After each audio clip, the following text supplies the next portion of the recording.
ಜೀವನದಲ್ಲಿ ನಮ್ಮ ಹೃದಯದ ತವಕ ಒಂದೇ ಆಗಿರಬೇಕು. ದೇವರೇ, ನಿನ್ನ ಶಬ್ದ ನಿರಂತರವಾಗಿ ನನ್ನ ಕಿವಿಯಲ್ಲಿ ಮೊಳಗಿಸು. ಇವತ್ತಿನ ತಲೆಮಾರುಗಳಲ್ಲಿ ಕಡಿಮೆ ಆಗಿರೋದು ದೇವ್ರ ಶಬ್ದ ಕೇಳ್ತಿಲ್ಲ. ದೇವ್ರ ಶಬ್ದ ಕೇಳಿದ್ರು ನಾವು ಅದನ್ನು ಸರಿಯಾಗಿ ಅರ್ಥ ಮಾಡಿಕೊಳ್ಳೋಕ್ಕಾಗ್ತಾ ಇಲ್ಲ.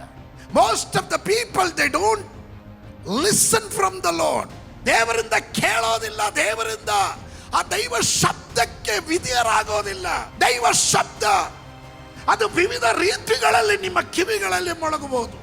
ಪ್ರವಾದಿಗಳ ಮೂಲಕ ಮಾತನಾಡ್ತಾನೆ ದೇವರು, ವಾಕ್ಯದ ಮೂಲಕ ಮಾತಾಡ್ತಾನೆ ದೇವರು, ದರ್ಶನದ ಮೂಲಕ ಮಾತಾಡ್ತಾನೆ, ಪ್ರಕಟಣೆಯ ಮೂಲಕ ಮಾತಾಡ್ತಾನೆ, ಕನಸುಗಳಲ್ಲಿ ಮಾತಾಡ್ತಾನೆ, ದೂತರನ್ನ ಇಳಿಸಿ ಮಾತಾಡ್ತಾನೆ, ನೇರವಾಗಿ ಅವನೇ ಇಳಿದು ಬಂದು ನಿಮ್ಮೊಟ್ಟಿಗೆ ಮಾತನಾಡ್ತಾನೆ. ದೈವ ಶಬ್ದ ಇಲ್ಲದೆ ಏನು ಮಾಡಬಾರದು. ದೈವ ಶಬ್ದ ಇಲ್ಲದೆ ಎಲ್ಲಿಗೂ ಹೋಗಬಾರದು. ನೀನು ಒಂದು ತೀರ್ಮಾನವನ್ನು ತೆಗೆದುಕೊಳ್ಳಬಾರದು. ಸಮ್ಟೈಮ್ಸ್ ಬುದ್ಧಿಮಂಡಲ ನಿನ್ನ ಸಾಮರ್ಥ್ಯದ ಮೇಲೆ ಅವಲಂಬಿತವಾಗಿರುತ್ತೆ. ಆದರೆ ದೇವರ ಆತ್ಮನು ನಿನ್ನ ಸಾಮರ್ಥ್ಯದಲ್ಲ, ದೇವರ ಸಾಮರ್ಥ್ಯಕ್ಕೆ ತಕ್ಕ ಹಾಗೆ ಅವನು ನಿನಗೆ ಆಲೋಚನೆ ಹೇಳ್ತಾ ಇರ್ತಾನೆ.